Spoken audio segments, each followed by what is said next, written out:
வணக்கம். பீமன் சேனலுக்கு உங்களை அன்புடன் வரவேற்கிறேன். உள்ளே செல்வதற்கு முன் நீங்கள் இன்னும் சப்ஸ்கிரைப் செய்யவில்லை என்றால் மறக்காம சப்ஸ்கிரைப் செய்து உங்கள் ஆதரவை தாருங்கள். சரி, முதலமைச்சர் விஜய் அவர்கள் வெளியிட்டிருக்கும் இந்த வெள்ளை அறிக்கை உண்மையிலேயே ஒரு மாபெரும் அரசியல் வியூகமா, அல்லது தான் கொடுத்த தேர்தல் வாக்குறுதிகளை நிறைவேற்றாமல் தப்பிக்க அவர் சொல்லும் ஒரு பெரிய சாக்குப்போக்கா? இந்த அலசலில் நாம் இதை பற்றிதான் ரொம்ப ஆழமாக பார்க்கப் போகிறோம். பொதுவாக புதிதாக ஆட்சிக்கு வந்த ஒரு முதலமைச்சர் என்ன செய்வார்? மக்கள் எதிர்பார்த்த தேர்தல் வாக்குறுதிகளை உடனே அதிரடியாக நிறைவேற்றத் தொடங்குவார், சரியா? ஆனால் அதற்கு பதிலாக எடுத்தவுடனே கஜானா காலியாக இருக்கிறது என்று சொல்லும் ஒரு வெள்ளை அறிக்கையை ஏன் இவ்வளவு அவசரமாக அவர் வெளியிட வேண்டும்? செயலில் இறங்குவதை விட்டுவிட்டு ஏன் இப்படி ஒரு அறிக்கை? இது கண்டிப்பாக நம் அனைவருக்கும் வரும் ஒரு முக்கியமான கேள்விதான். சரி, இந்த அலசலின் முக்கிய பகுதிகளை இப்போது சுருக்கமாக பார்த்துவிடலாம்.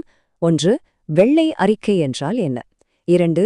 இதனால் அவருக்கு கிடைக்கும் வியூக ரீதியான சாதகங்கள். 3. இதன் மீது வைக்கப்படும் விமர்சனங்களும் பாதகங்களும். 4. அரசியல் ஆலோசகர்கள் இதற்கு என்ன தீர்வு சொல்கிறார்கள்? எந்த பக்கமும் சாயாமல் தரவுகளின் அடிப்படையில் இதை நாம் முழுமையாக பிரிக்கப் போகிறோம். முதல் பகுதிக்கு செல்லலாம். வெள்ளை அறிக்கை ஓர் அறிமுகம். இது அரசியல் களத்தை எப்படி தயார்படுத்துகிறது என்று பார்க்கலாம். இங்கே நாம் முதலில் புரிந்து கொள்ள வேண்டிய ஒரு விஷயம் பொறுப்புத் துறப்பு. அதாவது, கஜானா சுத்தமாக காலியாக இருக்கிறது என்று மக்களிடம் அதிகாரப்பூர்வமாக அறிவிப்பதன் மூலம் முந்தைய ஆட்சியின் நிர்வாகத் தோல்விகளை வெளிச்சம் போட்டு காட்டுவது. மக்கள் பெரிய பெரிய மாற்றங்களை உடனே எதிர்பார்த்து காத்துக் கொண்டிருப்பார்கள் இல்லையா? அவர்களிடம் இப்போது இருக்கிற நிதி நிலைமை அதற்கு இடம் கொடுக்காது என்று நாசுகாக உணர்த்தி பழியை முந்தைய அரசு மீது திருப்புவதற்கான ஒரு நேரடி திட்டம்தான் இது. அடுத்து 2வது பகுதி, வியூக ரீதியான சாதகங்கள். இந்த நகர்வு ஒரு நிர்வாகியாக அவருக்கு என்னென்ன பலன்களை கொடுக்கிறது என்று இப்போது பார்க்கலாம். இந்த வியூகத்தை கொஞ்சம் உற்று கவனித்தீர்கள் என்றால் 3 விஷயங்கள் தெளிவாக புரியும். கொடுத்த எல்லா வாக்குறுதிகளுக்கும் எடுத்த உடனேயே பல்லாயிரம் கோடிகளை ஒதுக்க முடியாது. அதனால் எதை முதலில் செய்ய வேண்டும், எதை கொஞ்சம் தள்ளி போட வேண்டும் என்பதற்கான ஒரு தெளிவான ப்ளூ பிரிண்டாக இந்த அறிக்கை செயல்படுகிறது. இதை வைத்து மக்களின் எதிர்பார்ப்புகளை அவர் கொஞ்சம் கட்டுப்படுத்துகிறார். அதே சமயம் வெறும் உணர்ச்சிகளை நம்பி அரசியல் செய்யாமல் தரவுகளின் அடிப்படையில் செயல்படும் ஒரு முதிர்ச்சியான நிர்வாகி என்ற பிம்பத்தையும் இது அவருக்கு பெற்றுத்தருகிறது. ஆனா இங்கேதான் ஒரு ரொம்ப சுவாரஸ்யமான முரண்பாடு ஆரம்பிக்கிறது. ஒரு பக்கம் தரவுகளுடன் பேசும் ஒரு தெளிவான நிர்வாகி என்ற பிம்பம் உருவாகிறது. ஆனா மறுபக்கம் தன்னுடைய தேர்தல் வாக்குறுதிகளை நிறைவேற்றாமல் இருக்க அவர் தேடும் ஒரு சாக்குப்போக்குதான் இது என்று மிக கடுமையான விமர்சனம் முன்வைக்கப்படுது. தேர்தல் வாக்குறுதிகளிலிருந்து தப்பிக்கவே முதலமைச்சர் இப்படி ஒரு நாடகம் ஆடுகிறார் என்ற வாதம் இங்கே ரொம்ப வலுவாக இருக்கிறது.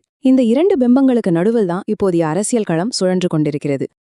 இப்போது 3வது பகுதி, விமர்சனங்களும் பாதகங்களும். இந்த சாக்குப்போக்கு என்ற குற்றச்சாட்டையும் இதில் இருக்கிற அரசியல் அபாயங்களையும் பற்றி நாம் இன்னும் ஆழமாக பேசலாம். தேர்தலுக்கு முன்னாடி கொடுத்த அந்த பெரிய பெரிய வாக்குறுதிகளை நிறைவேற்றாம தப்பிக்கவே இந்த வெள்ளை அறிக்கை ஒரு கேடயமாக பயன்படுத்தப்படுகிறது என்பதுதான் இங்கே பிரதான விமர்சனம். யோசித்து பாருங்க, ஆட்சிக்கு வந்தவுடனே நல்ல திட்டங்களை அறிவிக்காம இவ்வளவு கடன் இருக்கிறது என்ற ஒரு எதிர்மறையான விஷயத்தோட ஆரம்பிப்பது தொண்டர்கள் மத்தியிலும் மக்கள் மத்தியிலும் ஒரு பெரிய சோர்வை ஏற்படுத்தும். இது மட்டும் இல்லாம இதில் சிறு பிழை இருந்தால் கூட அவருடைய ஒட்டுமொத்த நம்பகத்தன்மையும் அடிபட்டுவிடும். எல்லாவற்றுக்கும் மேலாக இவர் ஒரு செயல் வீரர் இல்லை, வெறும் அறிக்கை வீரர்தான் என்ற முத்திரை விழுந்துவிட்டால் அது அவருக்கு மிகப்பெரிய அரசியல் பின்னடைவாக மாறும். அடுத்து இறுதி பகுதி, ஆலோசகர்களின் தீர்வுகள். இந்த சாக்குப்போக்கு என்ற வலையில் சிக்காமல் இருக்க அரசியல் ஆலோசகர்கள் என்ன சொல்கிறார்கள், இதை எப்படி எதிர்கொள்வது என்று பார்க்கலாம். இந்த சாக்குப்போக்கு விமர்சனத்திலிருந்து தப்பிக்க வேண்டுமென்றால் வெறும் கடனை பற்றி மட்டும் புகார் சொல்வது கண்டிப்பாக போதாது. அதற்கு பதிலாக கடனை தாண்டி இந்த வாக்குறுதிகளை எப்படி நிறைவேற்றப் போகிறோம் என்ற தீர்வையும் சேர்த்தே சொல்ல வேண்டும்.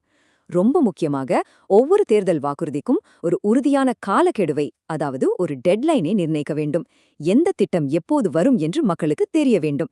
இது கூடவே சாதாரண மக்களுக்கும் புரியும் வகையில் எளிய விளக்கப்படங்களுடன் வெளிப்படைத்தன்மையை கடைபிடித்தால் மட்டும்தான் இது வெறும் சாக்குப்போக்கு இல்லை, இது ஒரு நேர்மையான நிர்வாகம் என்று மக்கள் நம்புவார்கள். அரசியல் விமர்சகர்கள் சொல்வது போல இந்த வெள்ளை அறிக்கை என்பது ஒரு இரட்டை முனைக்கத்தி. முந்தைய அரசின் தவறுகளை அம்பலப்படுத்தவும் நிதி நிலைமையின் யதார்த்தத்தை மக்களுக்கு உணர்த்தவும் இதை பயன்படுத்தினால் அது நிச்சயமாக ஒரு மாபெரும் வியூகம்தான். ஆனால் இதையே ஒரு சாக்குப்போக்காக பயன்படுத்தி தேர்தல் வாக்குறுதிகளை அவர் தொடர்ந்து தள்ளி போட்டார் என்றால் அது நீண்டகால அரசியலில் முதலமைச்சருக்கு ஒரு மிகப்பெரிய பாதகமாகவே முடியும். அப்போ இறுதியாக உங்களிடம் ஒரு கேள்வி.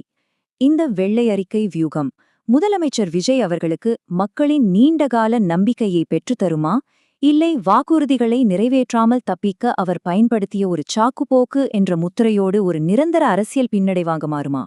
நீங்களே கொஞ்சம் யோசித்து பாருங்கள். இந்த ஆழமான அலசல் உங்களுக்கு ரொம்பவே பயனுள்ளதாக இருந்திருக்கும் என்று நம்புகிறேன். இதுபோல இன்னும் பல சுவாரஸ்யமான அலசல்களை பார்க்க மறக்காம நமது பீமன் சேனலுக்கு சப்ஸ்கிரைப் செய்து உங்கள் ஆதரவை தொடர்ந்து கொடுங்கள். உங்களுடைய கருத்துக்களையும் கீழே பகிர்ந்து கொள்ளுங்கள். மீண்டும் சந்திக்கலாம். நன்றி.